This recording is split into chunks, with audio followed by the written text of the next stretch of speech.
Derby Wars, racing's biggest contest site, is now even bigger with more than 200 games every day. Check out Survivor, Derby Wars' hottest new game. It's fun, easy to play, and for just $4 you could win $1,000. Just pick a horse to finish first, second, or third and advance to the next race. With daily payouts and games starting every hour, you'll see why fans are racing to play Survivor.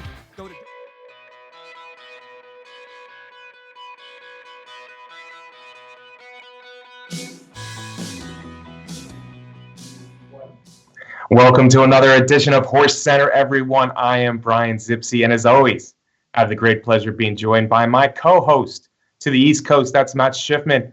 How are you today, Matt? I'm great, Brian. It's time for us to start doing our Breeders' Cup shows with less than 2 weeks.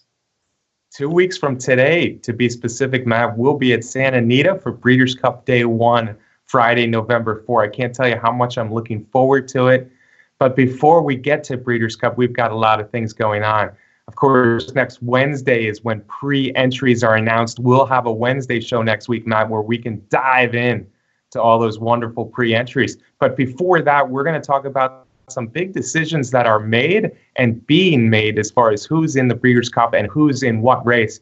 And of course, the big decision, I think the biggest decision of all, Matt, the one we were all waiting for, is to see where the explosive Met Mile winner Frosted would end up. And now we know it is the Breeders' Cup Classic, Matt. It's a decision that I expected had to be made. How about you?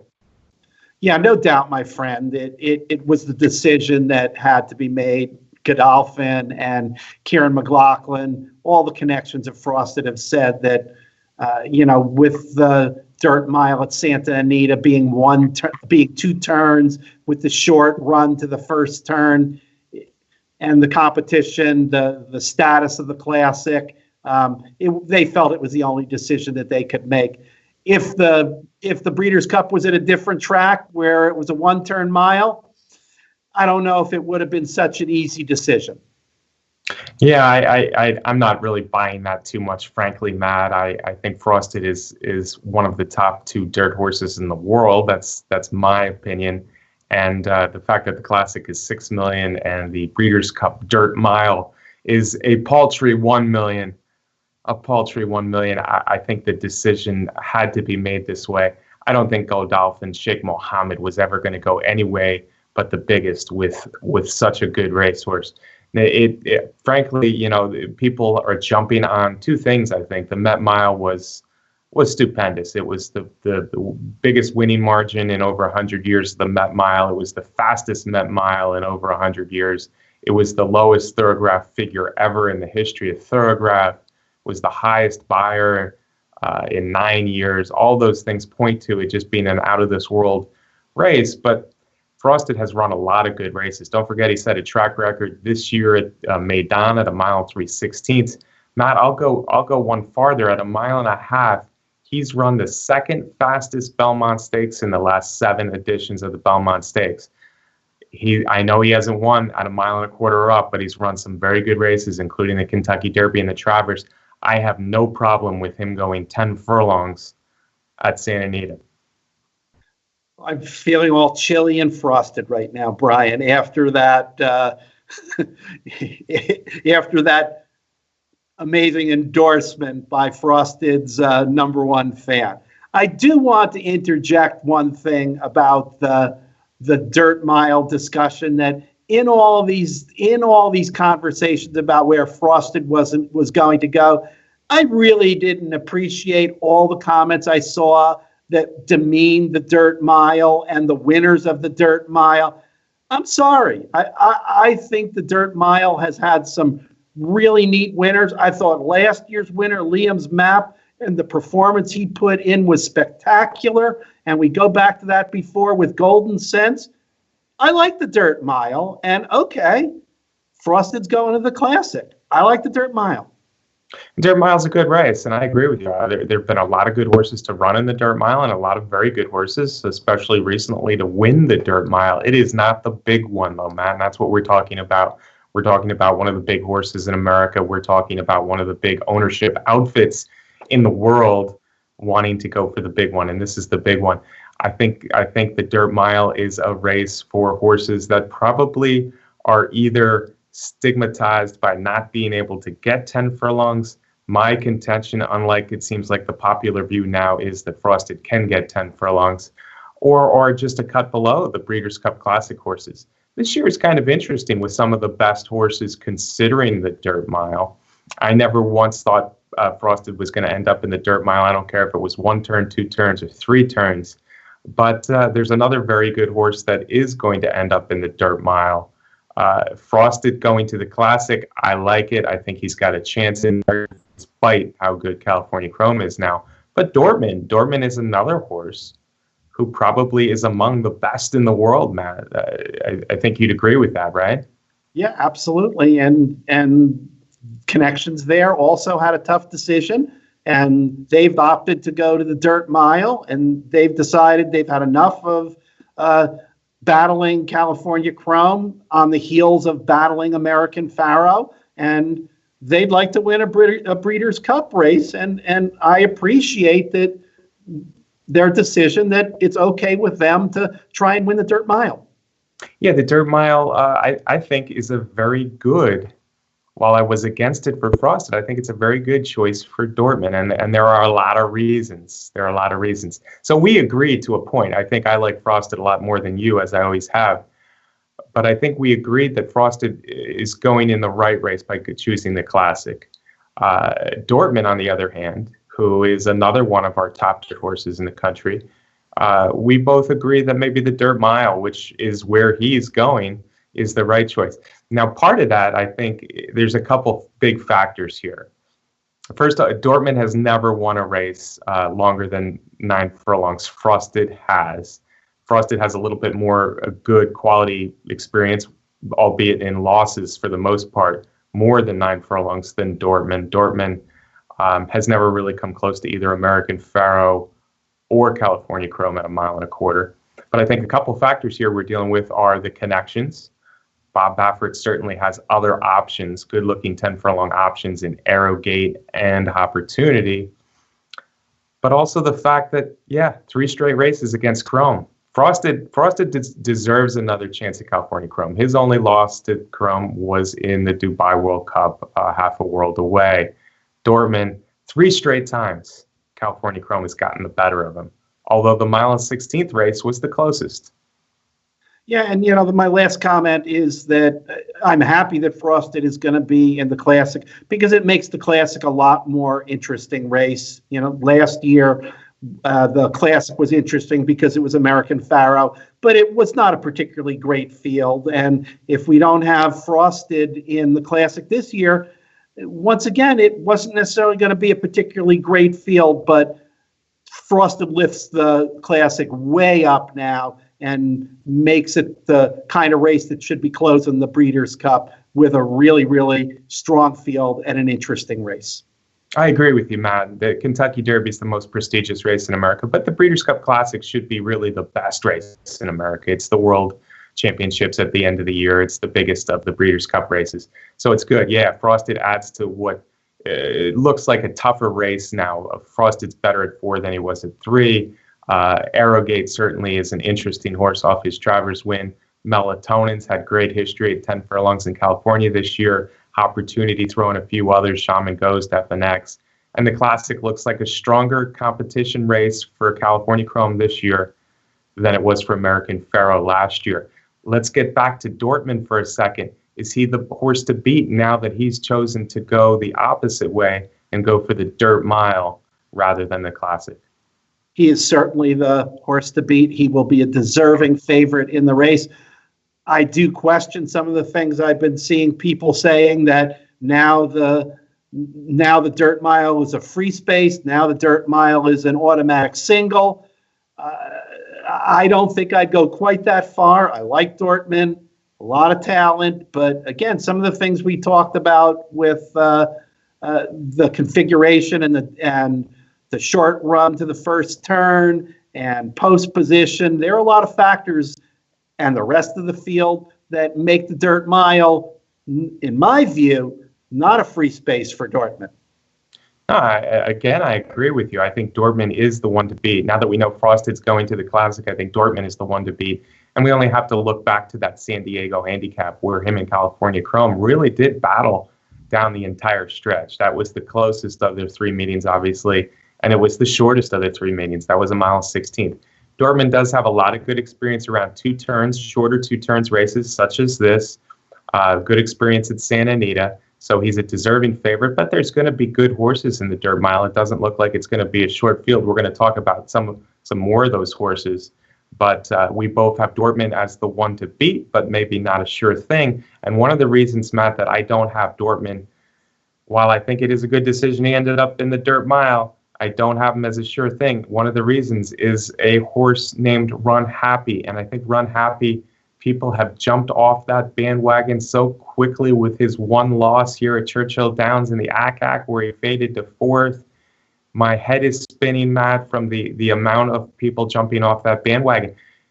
Doesn't Runhappy deserve the chance to improve a little bit? Doesn't Runhappy deserve to be in the Breeders' Cup Dirt Mile and be a threat in there? He deserves to be in any race that his connections would like to enter him in, whether it's the sprint or the dirt mile or the classic. However, Brian Zipsy, I'm going to make your head spin a little bit more.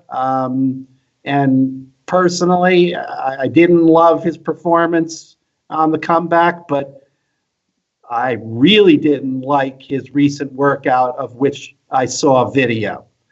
I thought he was struggling on the back stretch. The exercise writer was getting after him vigorously. I don't know, Brian. I don't see the same horse that I saw last year. I might be wrong. I'm no expert, but... Oh, you are an expert, Matt. Now, are you talking about the workout just the other day, or are you talking last week when Gary Stevens came in to ride him? Both of them, by the way, were out of mile. No, I'm talking about the one that happened recently where he had an exercise rider up on him, the one from just a couple days ago. Okay, so Runhappy's working towards a mile. We're talking about big Breeders' Cup decisions here today, Matt. Let's talk about this decision. We both basically agreed with Frosted's choice of going to the Classic, Dortmund's choice for going to the Dirt Mile. Runhappy could have been pointed for a repeat in the sprint. And one of the things that I should mention about the Breeders' Cup Sprint compared to the Breeders' Cup Dirt Mile, Matt, is the Breeders' Cup Sprint is actually more money. The Breeders' Cup Sprint being $1.5 million as opposed to the Dirt Miles purse of $1 million.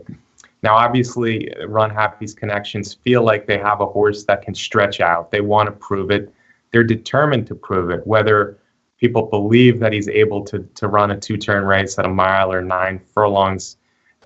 That's not really their concern. They want to prove that he can do it, and maybe they're going to get burned for trying. But in your opinion, which race should he be in this year, the dirt mile or the sprint? If I owned the horse, Brian, if I owned the horse, he would be in the sprint, but I don't own the horse. And like you said, they have aspirations to stretch Runhappy out. They have aspirations of running in the Pegasus in January at Gulfstream Park. So it's their horse. Let them try. Okay. Now, looking back last year, of course, he won the Breeders' Cup Sprint in very impressive style. It was a long winning streak he was on. They brought him out to this track. So he's one of the horses, the East Coast horses, that does have experience at Santa Anita. It was a 7-furlong Malibu, and Matt, those were not bums that he was beating. I'm talking about Marking and Lord Nelson specifically, two very talented horses. And Runhappy handled them pretty easily. That was at 7 furlongs. So that was more of a sprint than the two-turn dirt mile. But on the other hand, it falls smack dab in the middle distance-wise of the sprint at 6 furlongs and the dirt mile. On that day, I don't think anybody was going to beat him at a mile. Is he a different horse this year?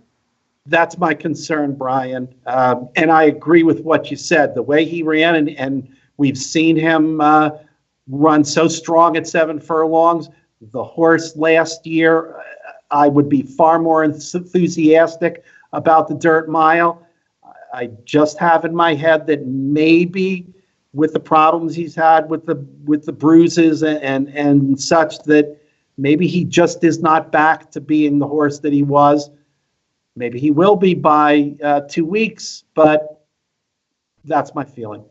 Okay. Once again, I'm going to go a little bit outside of public opinion here, Matt. In your opinion, I think he is a very dangerous horse in the Breeders' Cup Dirt Mile. Yeah, it's interesting because I think the Breeders' Cup choice of Runhappy is partially due to what's happening in late January in Gulfstream Park, where the 9 furlong Pegasus World Cup, $12 million. 9 furlongs at Gulfstream is a short distance race, if you will, with Gulfstream Park favoring speed and 9 furlongs. So Runhappy, if he proves it here in the Dirt Mile, would certainly become a threat in that race. And I think that's part of what they're doing. Interesting that they want to go fast early. That's part of the reason they changed riders from Edgar Prado back to Gary Stevens. Gary Stevens rode him in the Malibu win. Prado had ridden him in most races recently. Prado seemed a little bit more conservative of energy early for Runhappy, and his connections seem hell-bent. Hell-bent may be a strong phrase, but hell-bent on running him early, letting him roll early, and seeing how long he can go. So at the very least, I think it's going to be an interesting race because Runhappy's probably going to throw down a 45 and a 109 and see if he can get the last quarter mile. And Brian, for your interests, I think you're certainly going to get a much better price on Runhappy than maybe you thought a couple months ago. Yeah, he's got a shot. That's all I'm saying. It'll be interesting. Dortmund is the one to beat. Now, another horse who probably is going to be in the Breeders' Cup Dirt Mile, and I think it's an interesting decision as well, Matt, is the Tepin's older brother, the experienced Vijak. Vijak has won a lot of races on dirt. Most of his stakes wins in his career have come on dirt, but I think his recent form is better on turf, as evidenced by a big win in the City of Hope Stakes recently, a track record, a mile on the turf at Santa Anita. Now, the Breeders' Cup Mile is $2 million as opposed to the Breeders' Cup Dirt Mile at $1 million, but it looks like Vijak is going to the Dirt Mile, switching back to dirt. What do you think of that decision, Matt? I think it's interesting. Vijak has had a terrific career. I think his earnings now are over $1.3 million. And he was in the barn of Bill Mott briefly, and it was Mott that said, hey, let's try this horse on the turf. He once made a pretty good decision similar to that a few years ago back in the 90s with a certain horse. I think you know who I mean, Brian. It was a reverse cigar decision. Yeah, and since then, Vijak has had a rejuvenation in his career running on the turf, culminating in just a spectacular performance in the City of Hope.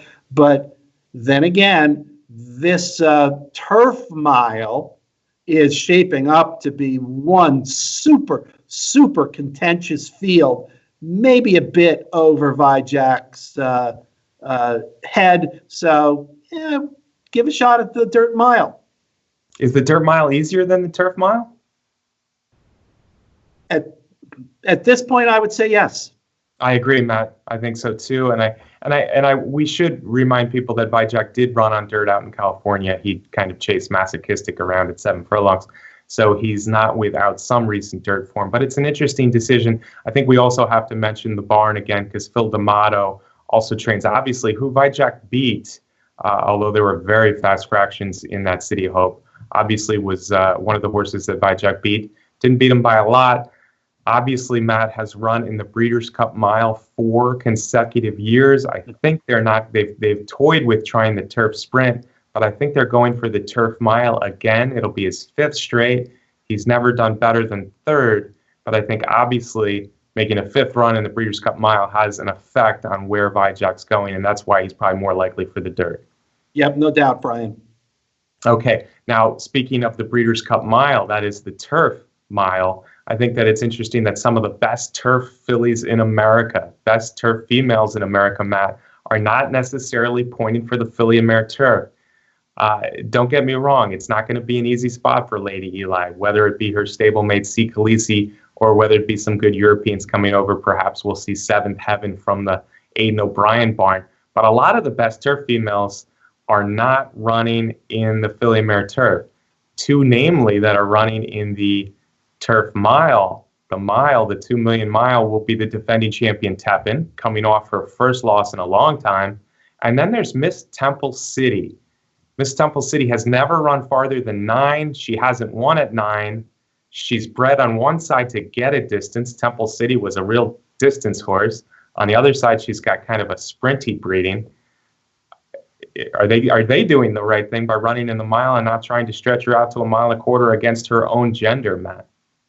Well, her two best performances, Brian, have been in mile races, and Miss Temple City has been a bit of an enigma, a bit of an unpredictable horse, according to her past performance.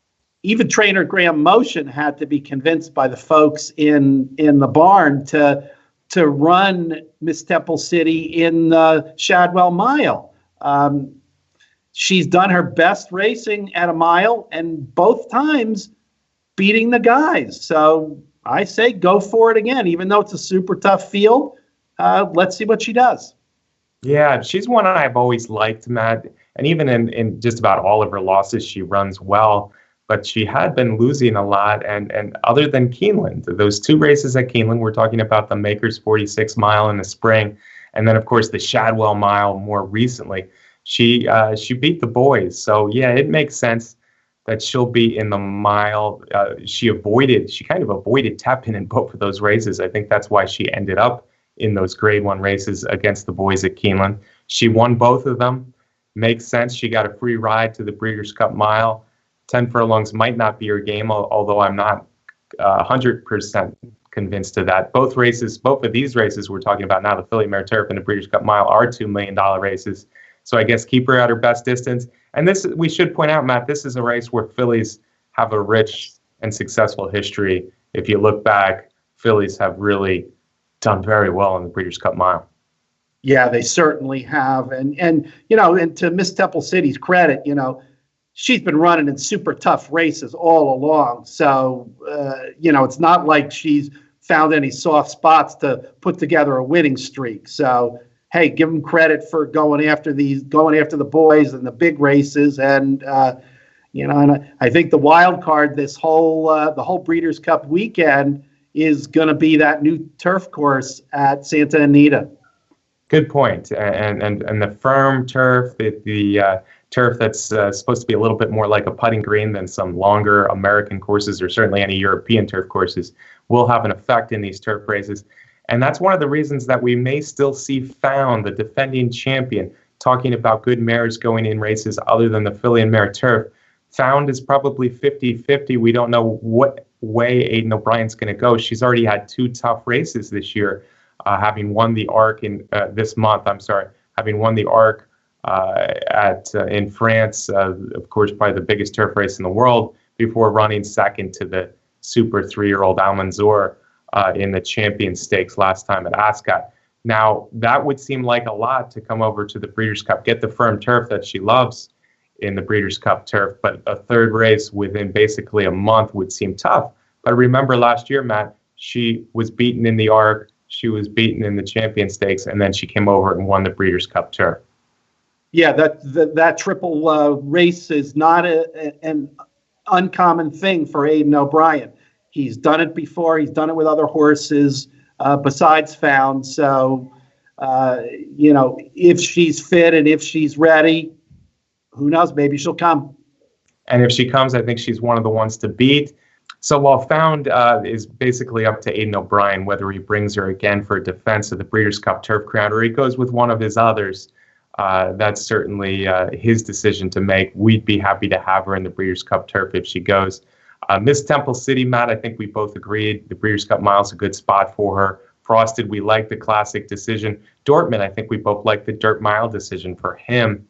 We weren't so sure about Runhappy, nor were we so sure about Vijak. Maybe Vijak is better on turf. Maybe Runhappy's better sprinting.